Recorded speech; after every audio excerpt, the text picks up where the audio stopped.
want to thank everybody first off for sticking around this long and coming out to your first ever PlayStation experience. You guys having a good time? Yeah. Woo! Awesome. So you're in for a real treat. We actually had our character team give a panel like this when we did a art show at Gallery Nucleus in Los Angeles about a month ago or so, I think it was. So it's very interesting. They, true to Naughty Dog fashion, they iterated on that panel even more, and it's really, really fascinating look into what it took to get Nathan Drake onto the PS4. So these are the amazingly talented character artists we have at Naughty Dog, and I'm going to let them introduce themselves, but really quickly at the end during Q&A, for the best question, we're going to give you one of these awesome Uncharted 4 shirts. So think up your questions and pay attention. Also, the Tomorrow's Children panel has asked us, and we love that game. If you guys haven't checked it out, you should check it out. But we have some of their cards, so I'll be giving cards to people at the end of the panel too. So if you haven't got the 2 of spades or clovers, I have those. So there's that. But without further ado, I'm going to let everybody introduce themselves down the line here. Hello. My name is Ryan Sherбridge, and I'm the lead character TD at Naughty Dog. Hi, my name is Yibin Jiang. I'm the shading artist in Naughty Dog, in charge of all the shaders like skin, hair, eyes, fabric, leather. You can keep going. Basically everything on the character. Okay. Okay, my name is Frank Zhen. I'm the lead character artist of Naughty Dog. Hi, my name is Ashley Swadowski, and I'm a character concept artist. And these lights are very bright. Can't see. Hey guys, I'm Colin Thomas, character artist at Naughty Dog. Oh,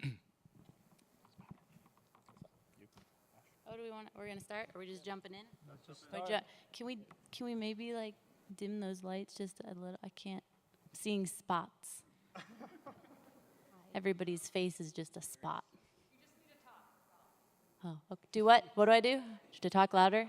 Oh, okay. Okay, so I want to start by talking with you guys a little bit about the type of the work that I do, which is with Drake specifically designing his costume. Since he's a legacy character, this wasn't about designing a new person. He's an established person, but we needed a new look for him. So I wanted to talk to you guys about contemporary costume design in Naughty Dog games. If you're not familiar with contemporary costume design, I'll tell you a little bit about it. It's clothing basically that you're wearing right now. It's stuff that is familiar to us. It's clothing that exists in the present. And it's stuff that we're very critical of because we wear it every day and we look at people wearing it every day. So unlike, say, designing a character that's wearing a corset or, swashbuckler boots or things like that, we're a little bit more accepting about whether or not it's, based off of a true design or, if it's historically accurate, because we're not familiar with it really. It exists outside of our time frame, and we just don't know. So in Uncharted and in The Last of Us, we focus on stories that take place in the present. And in the case of The Last of Us, some years in the future, but we still use clothing that's very familiar so we don't distract from the story itself. So Uncharted was no different, Uncharted 4 specifically.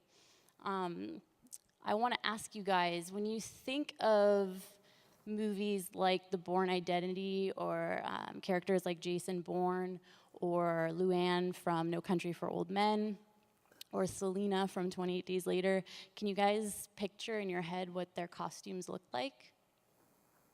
No? Probably not. And that's good. That's actually a really good thing, and it's intentional because the costume designer doesn't want you to focus on the clothing. It's not important, and if you are focused on it, it's bad costume design. So, oops, sorry. It worked anyway. Uh, so creating costumes for contemporary characters can be very much more complex than designing for a period picture. With a period film, the look can be researched and reproduced, and an audience will often be more accepting when clothing is not familiar to them. So you guys can see there's Jason Bourne. Is he wearing what you thought he was wearing? Does anybody have any ideas? Glenn from The Walking Dead. Guy from Interstellar. I don't remember what McConaughey's character's name was. And so on. All right, so I'm going to start by showing you guys some really early iterations that we did on Drake's costume. They're very simple, but keep in mind that that's what we were going for. Hello?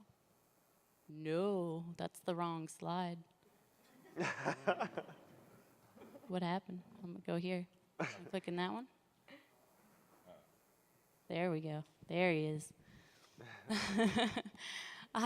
So these hopefully all look familiar to you guys in that they feel like outfits that Drake would wear. They feel true to the person that he is. He is already established. He has kind of an established look, having existed through 3 different games already. And these are just base outfits. So we're looking for kind of what's the foundation of his costume going to be. So none of these are the final piece, but they're all kind of, pieces were taken out of them. And, we had discussions about, we know that we're visiting Drake when he's been out of the game for a while, so that may mean some passage of time. How can we reflect that in his clothing? Is he still just running around in jeans and a white t-shirt, or has he evolved a little bit beyond that? Doing all right? Just click here. Same sort of thing with the holster design and pouches. Anything that we were going to stick on Drake, we really wanted it to be very simple, and again, to not distract from the head model, the actor's performance, the mood of the scene. So we did explore some different things. You can see, like, the second one especially is really complex, and it's interesting, and it's kind of cool, and it'd probably be fun to cosplay, but, we didn't go with that because it didn't serve the function that we needed, which was to create, a very filmic, cinematic game with filmic and cinematic characters. So here's our final Drake. This is what we went for. We were looking for something that felt like an adventure. To me, there's some Indiana Jones laced in here. It may not be obvious where exactly, but it definitely has that feeling to me. We settled on a really simple holster, really simple pouch, and then, we get to accumulate cool things throughout the game, guns and stuff like that. So, he does get some more add-ons, but even with that stuff, we were really focusing on how do we keep those things subtle and really not have them steal the scene. When Drake is having a serious conversation with somebody, do you really want to be focusing on, a big neon thing strapped to him or whatever it would be, grenade? So I'm going to go ahead and pass it off to Colin, because at this point, once we have an approved concept, I'm going to be working with Colin and passing him finalized concepts, as well as reference pictures of materials and whatever I can help him with so that he can turn this into, what you end up seeing in the game. Hey guys. So I think, as Ash mentioned, one of the challenge of this guy was to upgrade him or update him from the previous game. And for me particular, it was the outfit. It's not right. For me in particular, it was the clothing, and how do I update a legacy character and make it feel more natural and just more natural in general. One of the challenges for that was definitely, in the past, we had to sculpt these things by hand, and we still kept a lot of that sculpting by hand, but what we did was we incorporated a new program called Marvelous Designer. What that allowed is, it allowed for us to get really natural draping on characters, and I think even before I get into this stuff, the first thing we did actually was we would get a concept sheet describing the materials and the a reference sheet, I should say, describing the materials and all the properties of his fabric. Here's a wrinkle that I want. This wrinkle, Colin. Sculpt this wrinkle in this picture. Yeah, or like what level of distress should the clothing be? You know, is it really dirty or is it like muddy? And this stuff obviously is also taken into consideration later stages, you know, of the game where he will be sliding around and running through jungle and getting dirty and messy. So, and all that is not in this slide, but we do have a reference sheet where we get a lot of that stuff laid out. So yeah, I would then take that and I would basically start modeling the character. So as you can see here, I modeled like his holster and his shirt and all his pouch and his pants and everything, and we just kept going back and forth in terms of, is this the right feel for Drake? Does this, you know, is it form-fitting enough? Is it too baggy? Like, we went through a ton of iteration where, you know, it was too loose or certain folds just didn't feel like Drake. Even the half tuck was a definite challenge, you know, to get right, because we had to take in consideration, you know, is it the right shape? Is it stuff like that. Is really interesting. So from that, I then take this into our sculpting program, and I added a lot of wrinkles, and I made it more high res.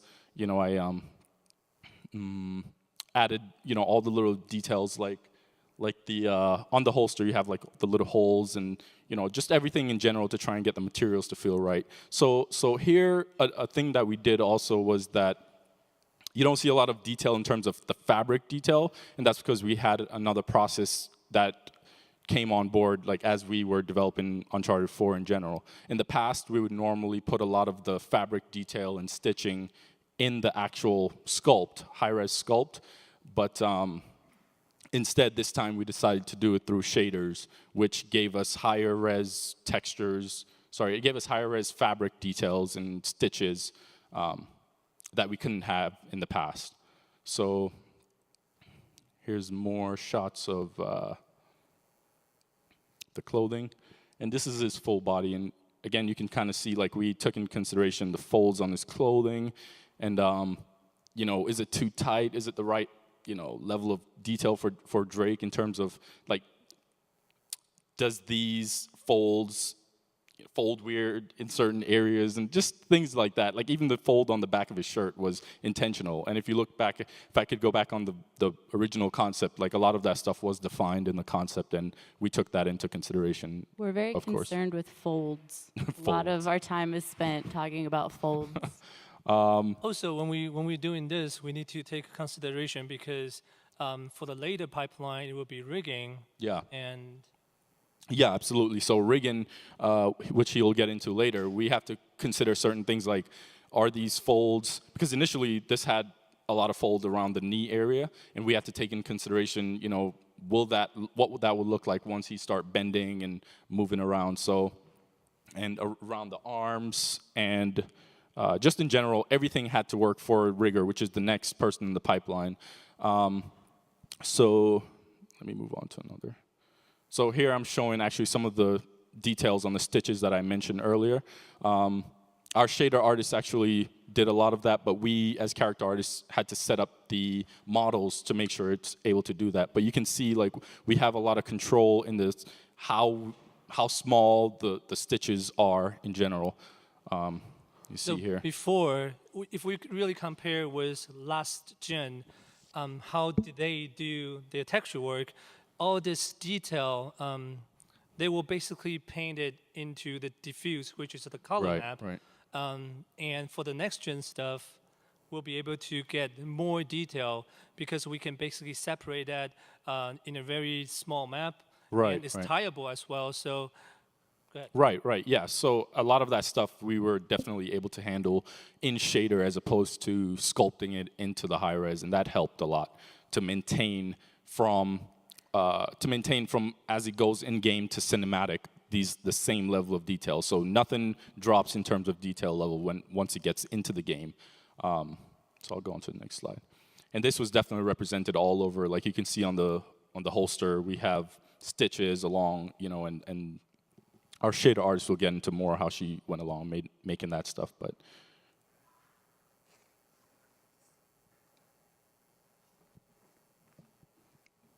Showing some more images of that.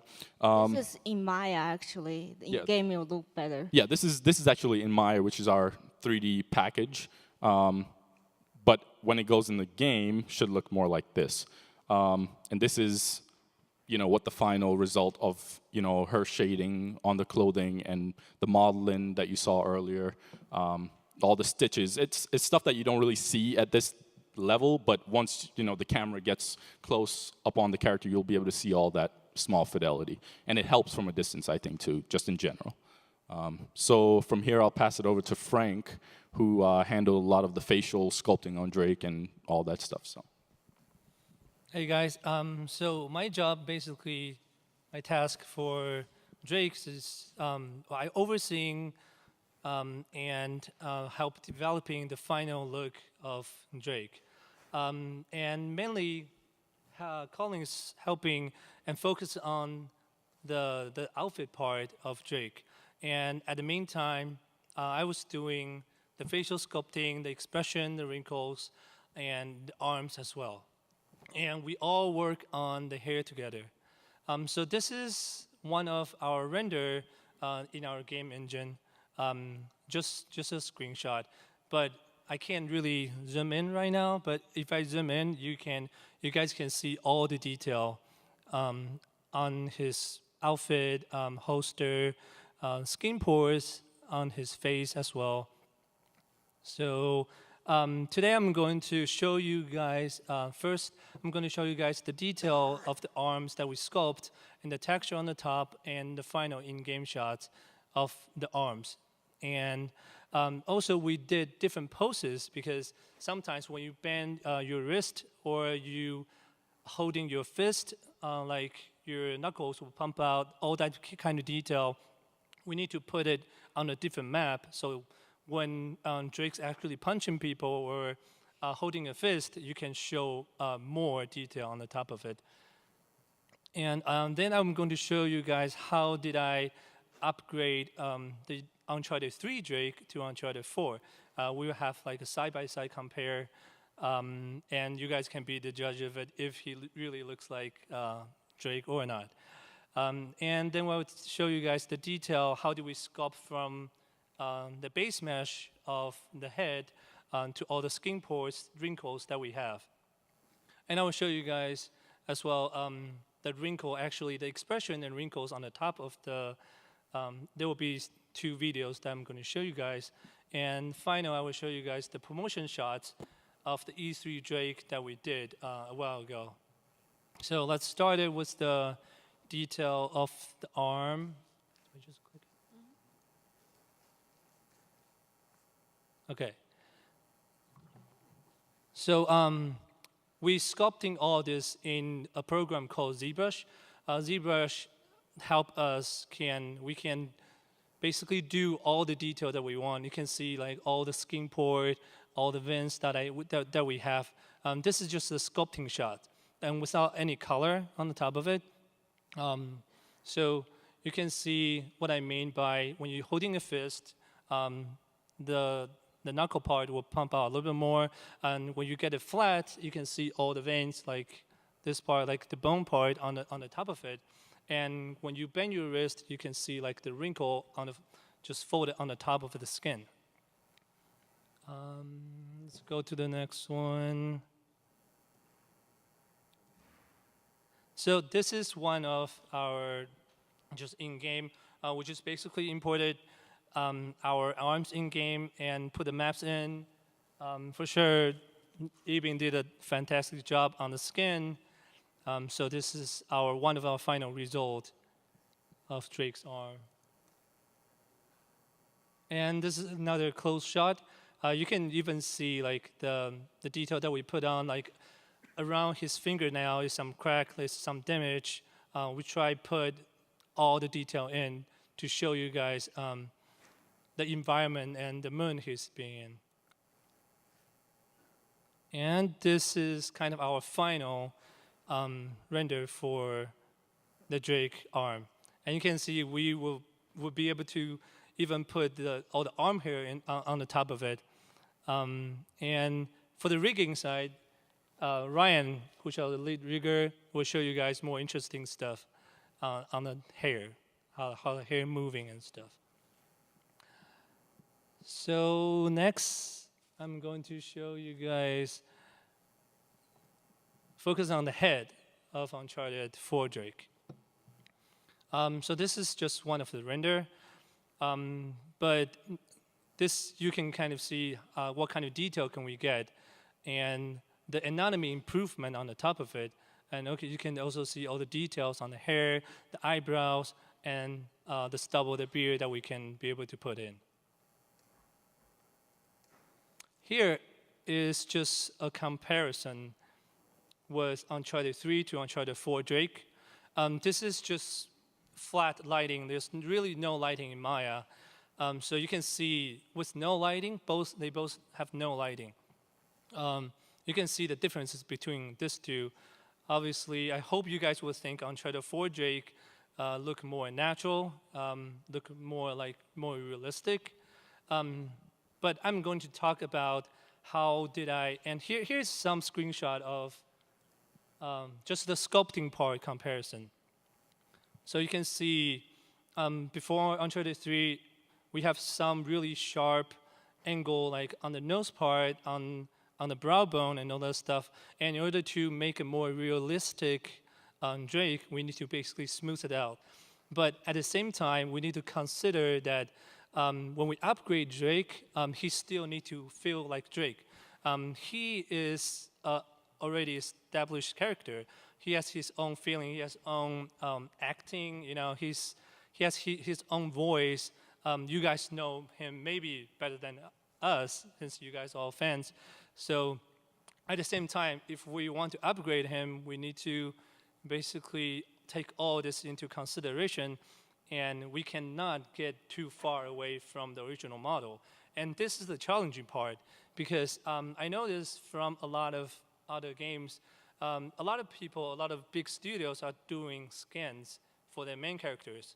But it's not like we can do scans for Drake, because he's not a real person. We cannot actually just go out and grab someone and say, oh, you look like Nathan Drake, can we scan you and just make him like our main character? We cannot do that. So what we do instead is, and we also want to keep our artistic feeling on how to sculpt models. We always want to that artists do their best instead of like just scanning stuff. So that's the other reason that we kind of just don't really want to use scan. Even if we use it, it's just for references, because when you really study like a scan head, you can actually see a lot of anatomy on the top of it. So that's basically what we did. And there's more comparison shots. You can see from different angle, although he's an improved version, but at the same time, he still need to feel like he's Nathan Drake. So we try to keep his feature and everything the same, or not too far away from the old model. And that's actually the most challenging part for me. And more screenshots. Here is how I kind of show you guys. We started from the really base mesh. So this is all pretty low res. You can see like all the square stuff on his face. So this is all low res. And after this, we started putting like the secondary shape. We call it secondary shape basically your anatomy on your muscle part on your head to make it more real. So, and it will be more smooth as well. So that will be the next part. And the next stage will be just putting all the wrinkles, small skin details, skin pores on the top of it, which will be this. And then after this, we kind of just color on the top of it. So this will be the color version. Of course, you guys will see there's some cut of his forehead, because we wanted him to feel like he's wetter, he's older, he's been through a lot as well. And the next one will be this one of just screen grab from the in-game screenshot.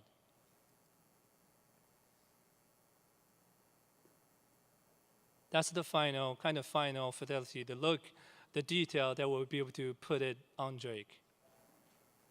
But this is a black and white one, and I'm going to show some color as well. But I just want to remind you guys, this is what we call a stage lighting room for the characters. Basically, this is basically like a perfect lighting for us to show off our model. But you guys might notice in game, there will be different lighting situations, so you probably won't be able to see all the detail that he has under those situations.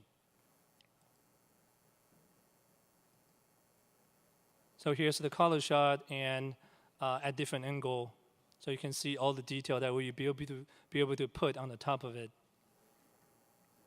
And different lighting test.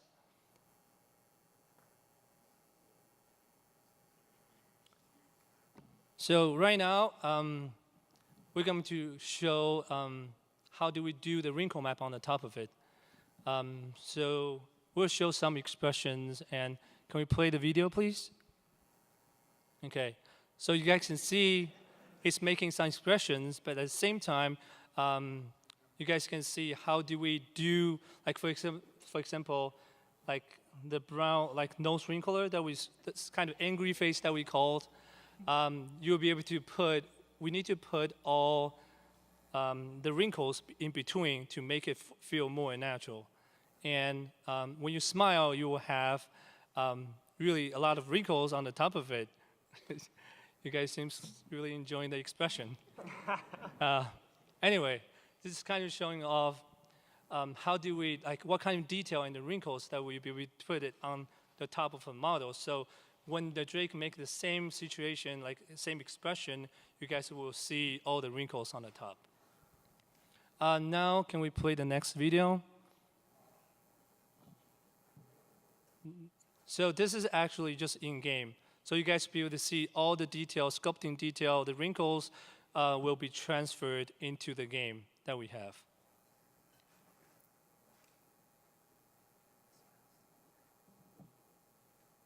You can see brow rays now. You can see all the, the wrinkles on the top of it.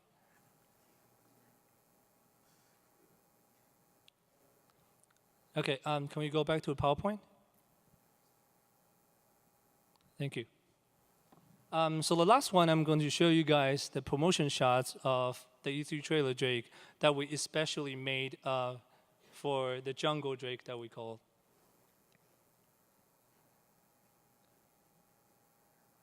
So as I said, from the start, actually helped a lot from the concept, and then we decide an expression on the top, and we post it, and then we add all the detail on the top to make him feel that we want him to feel. Like you can see, he's more aged, it's been some time, he has some bruise on the top of it, some dirty part, and sweaty, all the sand on the top, you guys can feel it.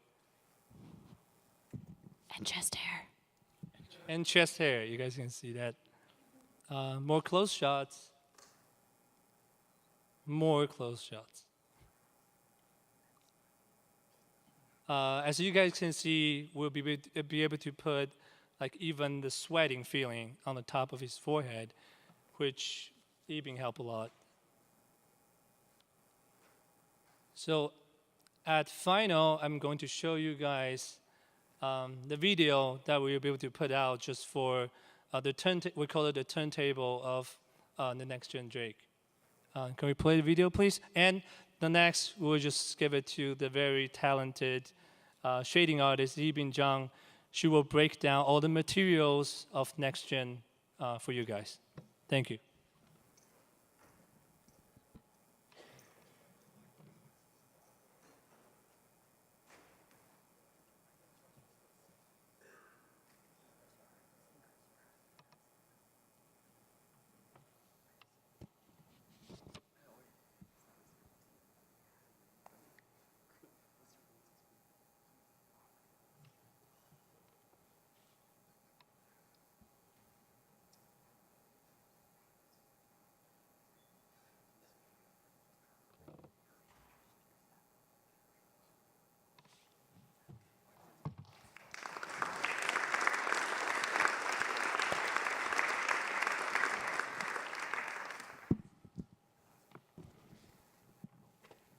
Hello, everyone.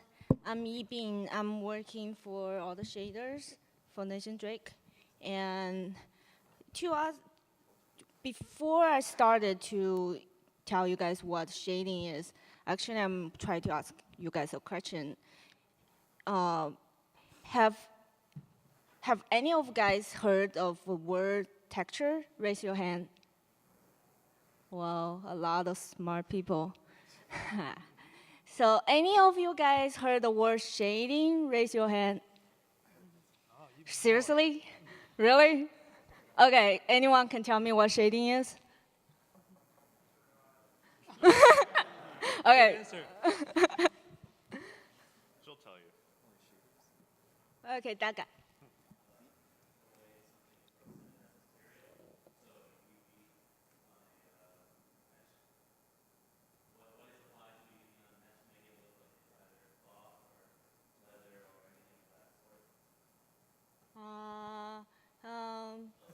Close, yeah. Yeah. I would say shading is adding depth to something. That's my easiest bottom line answer because that's really what it is. You're creating a shape. Adding Shape? depth through something. Depth? Adding depth, sense of shape. Kind of. Yes. How the lighting react with the material and make it look realistic. Okay, I want to show you guys a video which demonstrate how the shading artists work in Naughty Dog. Can we play the first video? You can see some changes happening. We add a lot of stuff to make it look worse. Yeah, we're perfect before.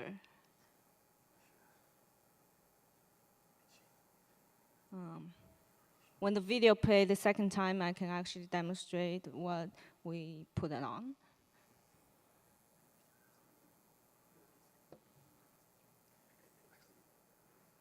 That's perfect, yeah.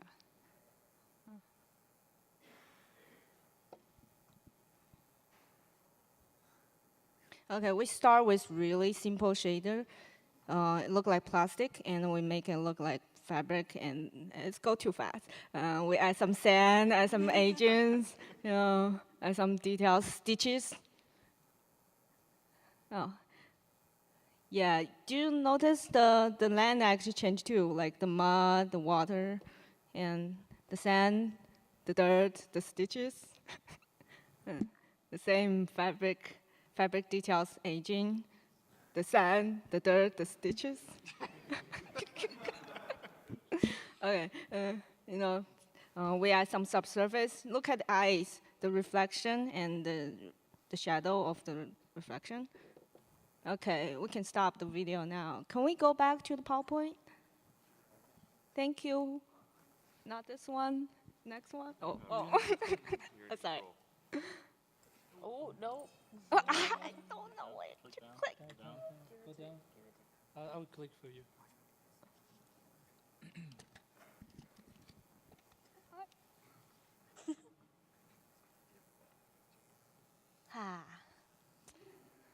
In order to get movie quality, we need physical-based shader. So now I can answer the question what shading is. Oh, I did answer before, I forgot. Oh, okay. I can answer the question like what's the difference between shading and texturing? And why last gen game didn't look like movie. You can see on the screen there are two pictures on each side. They're both taken at the same area, but the camera is facing the different angles. One is facing the sun, another one is not facing the sun. You can see the difference between the picture on the left and the picture on the right. Basically, your eyes is telling you what is look real, what is not when you rotate. For example, I'm facing the sun, his face look different. When I'm not facing the sun, if he's here, well, basically your brain can tell what is real, what is not, but the color of those images changes when the sun changes and when the time of day changes or when the camera angle changes. So So, but for next gen, for the last gen, the texture artists just paint those colors, what they saw on the textures, without consider what's the differences of like facing the sun or the camera angle or all those things. And this gen, because PlayStation 4 is more powerful, oh well, powerful. So we can actually add those calculation, which is really, really smart stuff. Yeah. You know, there's a bunch of rules about shaders. Over the year, there's a lot of really smart people dealing with it, like reflection, refraction, Fresnel effect, microfacet, and subsurface. I didn't know people actually take a picture of this. I thought you guys would think it boring, so if you guys think it's cool, I will add more stuff like this. Down, Frank. Frank. Okay. So in order to achieve the movie look, we have to reproduce all the shaders in our engine as close as real life. Nowadays, the movies, like the CGI movies, looks pretty much like real life. Why is it so hard for game? It's because I worked in movie before for like 3 years, and I know in movie they have like really powerful render farm. Some big movie studio have like that big of the room with all the machines, and then render all together for like 5 hours for one frame. But like for game, we have one console, and we have to render real time. Like when you play, it's render. So in order to achieve the real life look, it means we have to pick the most considered decision, like how we can achieve that. It's totally different from movies. And the second point we have to consider is, you know those stuff I just showed, the graph I showed, is really, really difficult for for all the artists to understand. We can teach them the basic idea of materials, but we cannot teach them all those like technical papers, you know, get a degree of math in order to doing shading. So that's why we have a secret weapon called shader package. Basically, we put all those like researchers, smart people's ideas, all the ideas like the Naughty Dog people, like Colin gave me the idea of stitches, and we put all together in a black box, and the output will be just the layers people understand. Like we can turn on mud, and then we can turn on fabric. We can turn on sand, as you guys just see. It's so easy, you just turn it on and adjust the agent, and boom, the final result, really cool. And this is some example of the shader package we have. You can see the differences between those fabric. The first one looks really silky, and second one is like a t-shirt. Third one is like cargo pants. And we put all those in the shading, in the fabric shaders, and the artist can just eyeball it, adjust it, and the result will look really realistic, I hope. And this is the skin shader. You can see the first one, like the skin pools.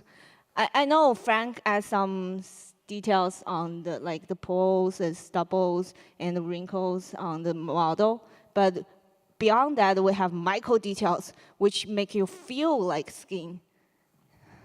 And the second one was when he was getting sweaty, how they look like. And third one was when you zoom out, you can see. Frank already showed it before. Oh, can we play the second video? Thank you. And this is how the artist can turn on different layers of materials. Some dirt and some dead leaves. and bunch of wetness, and water. And down the fabric details, and we adjust the size. And then we make it adjust the aging of the fabric, add some small wrinkles, if you guys can notice, and some sand and some wetness. Oh, stitches, yeah.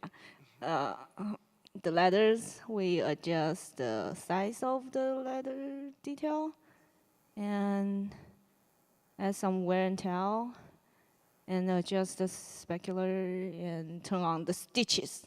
Turn on the stitches. Okay, yeah. Now we adjust the color of the eyes. We adjust the pupils, and we turn on the occlusion, the shadow of the lashes, and the reflection, and the eye look realistic now.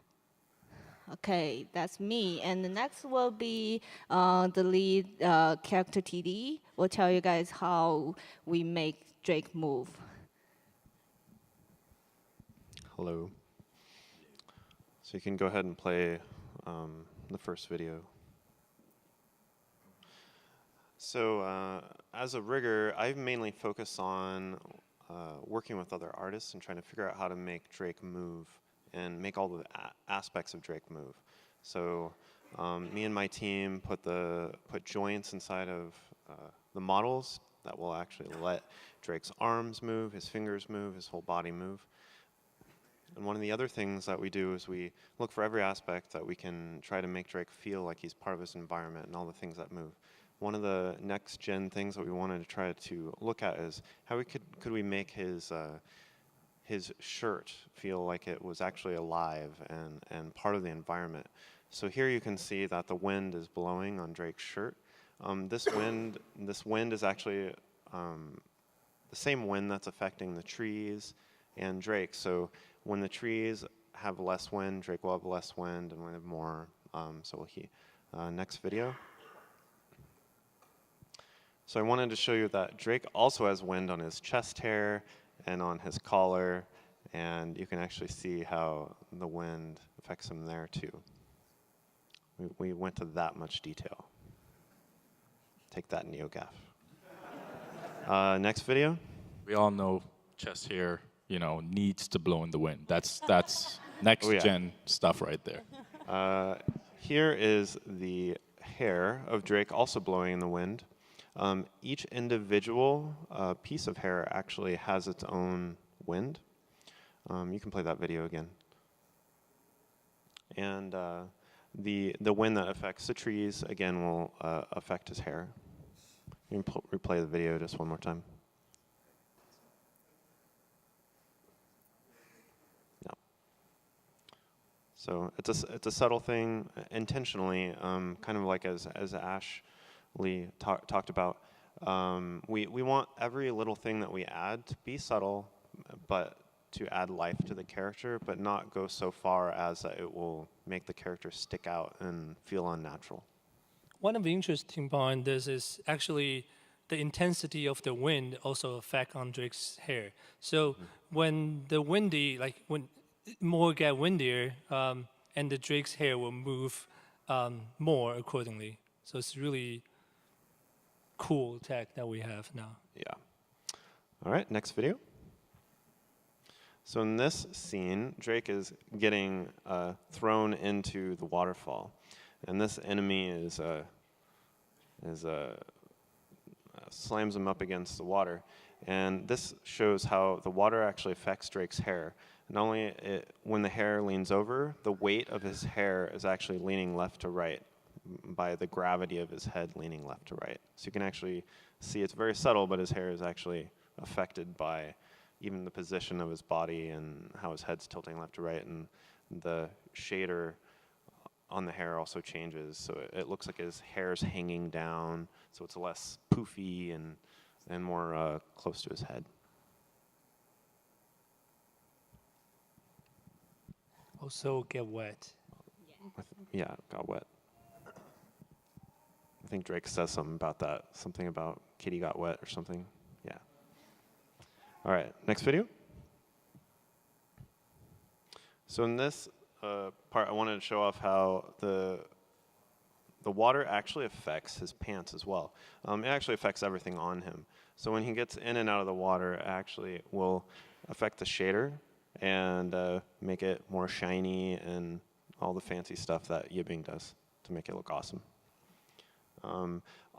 Every aspect of these, often we're working back and forth with many other people, many other departments. So like the first with the wind, we have an artist that works also on shaders, like Yibbing, that his name's Andrew, and it works on moving the mesh, which allows us to do the wind. In this case, I think actually Yibbing worked on this, the shader. So next video. I also wanted to point out, even though this isn't Drake himself, but Drake is affected by the environment around him. So when he is, oh, no, sorry, this is a different thing. This is where when the water actually hits him, if he goes under the waterfall, it's really subtle, but the water seeps into his shirt, and very, very slowly. It's a pretty cool effect. It's very subtle, but if you pay really close attention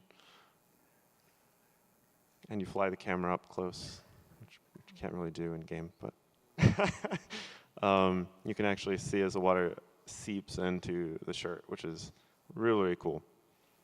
This actually happens in the demo that you guys saw, if you saw it, which I hope you did. Okay, the next video. So this I was going to point out, as Drake walks around, he is affected by the plants, or he affects the plants, I mean. And this is actually a lot of the same tech that we used on the plants is the tech that we used on his shirt. And the plants actually inspired Drake. So when we saw how the plants were moving, that was actually what got me going over to the artist and talking to him, being like, how could we actually do some of this stuff to affect Drake's shirt and try to make him be moving in the wind and things like that, like the plants. Okay, next video. In this video, I wanted to show you how this is Drake, Uncharted 3 on the right, and Drake from Uncharted 4 on the left. And I wanted to show you how much we've improved on the expressions, show you side by side the fidelity and detail that's gone onto this.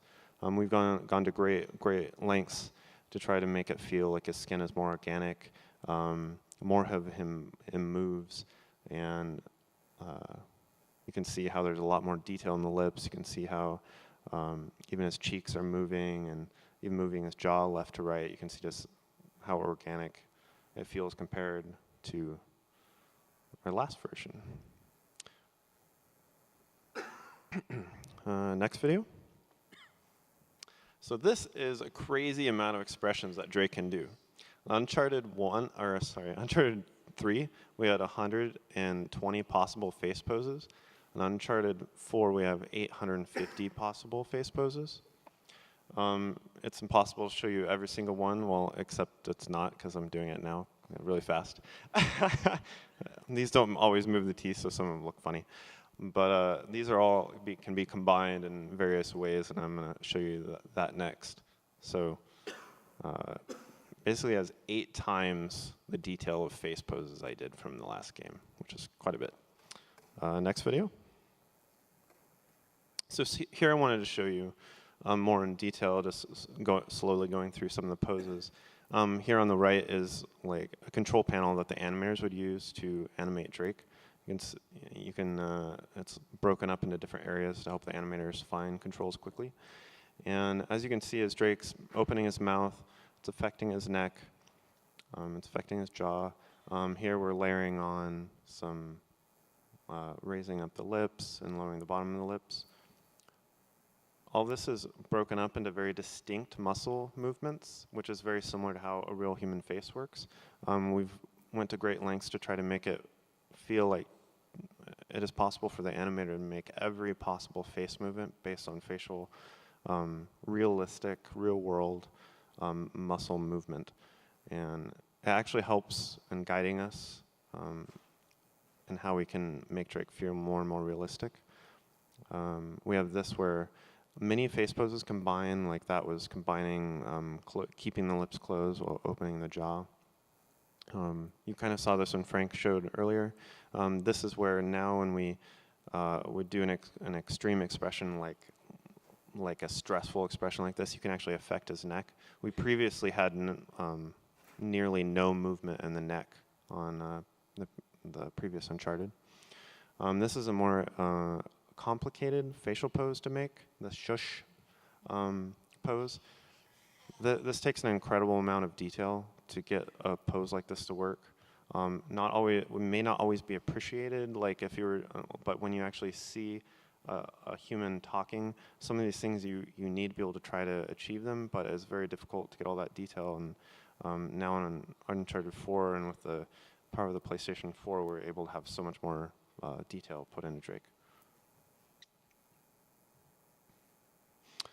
Here, just showing a lot of subtle movements that we have for the animators.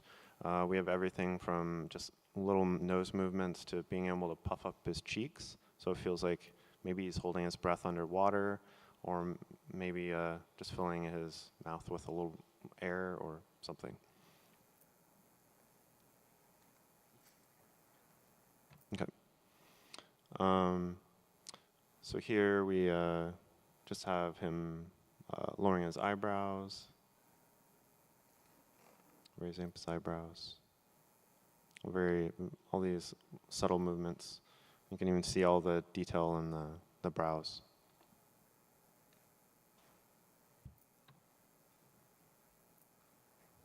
So the wrinkle map that I sculpt will go on the top of this mesh, basically. So to make it feel more alive, feel more natural when he is doing the expression.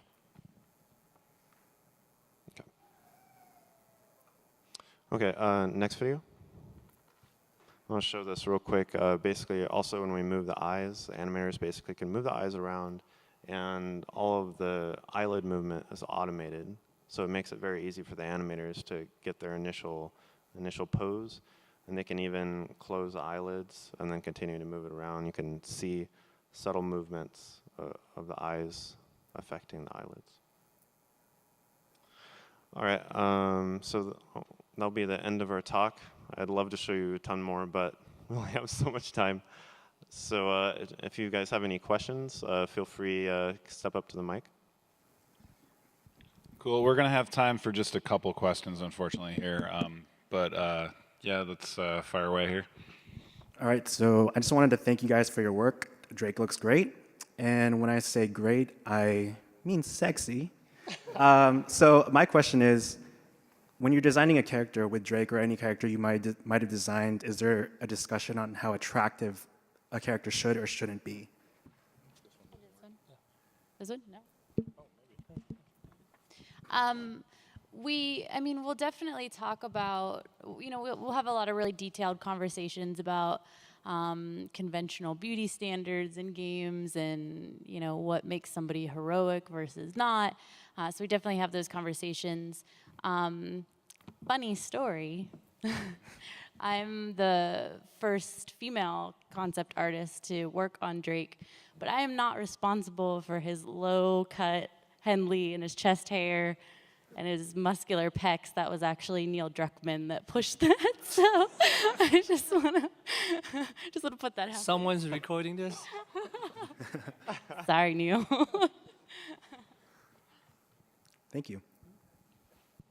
I have a technical question about when you were talking about the wrinkle maps. Are they specifically like multiple normal maps changing when it comes to wrinkles? Yes. To answer your question, yes, that's multiple wrinkle and normal map on the top of it. And also, what is the resolution of the normal map and textures and stuff like that? 1K. 1K? Okay. I think I'm going to hop in because the other panels I've seen have been going back and forth. So the topology on that model, that's gorgeous. Congratulations on that. It looked really good. So say I were to put in an application to Naughty Dog for an internship or whatever, what are the skills that you're looking for in a modeler specifically, just to consider even? Oh, this one doesn't work. Yeah, they're all hey. Oh, okay. Sorry. I think in general, when it comes to topology, personally, I really like clean topology, obviously, if you look at any of that stuff. But one of the things we look for, I guess, when we're looking for people is, how well you guys really work with people, and just can we get along? Because we're going to be doing that a lot, obviously. During crunch and all those other times, you guys got to be able to handle each other. So yeah, having to deal with people in general and just having a good attitude, I think. I know sometimes we get applications and some people don't want to take the test and stuff like that. And the test is, not only does it help see, your ability, but it also helps see if you're even willing to take the test, because a lot of people don't, and that already tells a lot about their character and, stuff like that. So, yeah. Yeah, being a team player is definitely one of the really important aspect that we see if we want to hire you. The other one is, I think this is depending on the company that you apply. For example, if you want to apply to Blizzard, then Blizzard have some special style, their own style. So same thing would be to Naughty Dog. Naughty Dog, our style is more realistic. We pay a lot of attention to. That is my son, by the way. Hey, Lucas.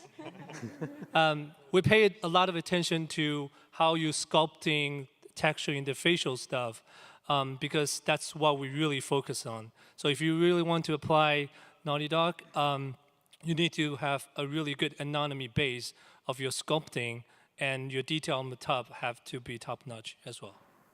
Okay, thank you. No problem. This is a question for anybody. You talked about realism, but and this is just my interpretation, but you guys have always avoided the uncanny valley because you have a slight sense of stylism. And I was wondering, even though you're getting more realistic, how important, or if important at all, is that kind of dash of stylism to keep things particular? I know exactly what you mean. I think it's always been a challenge to, stay away from the uncanny valley in general. That's especially noticeable on faces, and it's harder, I think, to make that not look creepy in any way.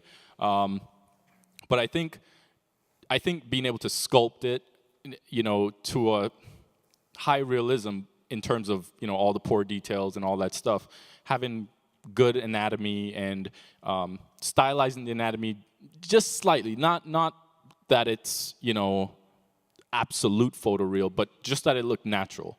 Obviously, those feedback can come from everyone as well, and maybe Frank can talk more about how he stylized the face, or how he adds those just small elements of stylization to the face to not make it look, creepy or staying out of the uncanny valley. So that's what I mentioned, that we don't really use scan data, because when you use scan data by yourself, you just basically fall into that.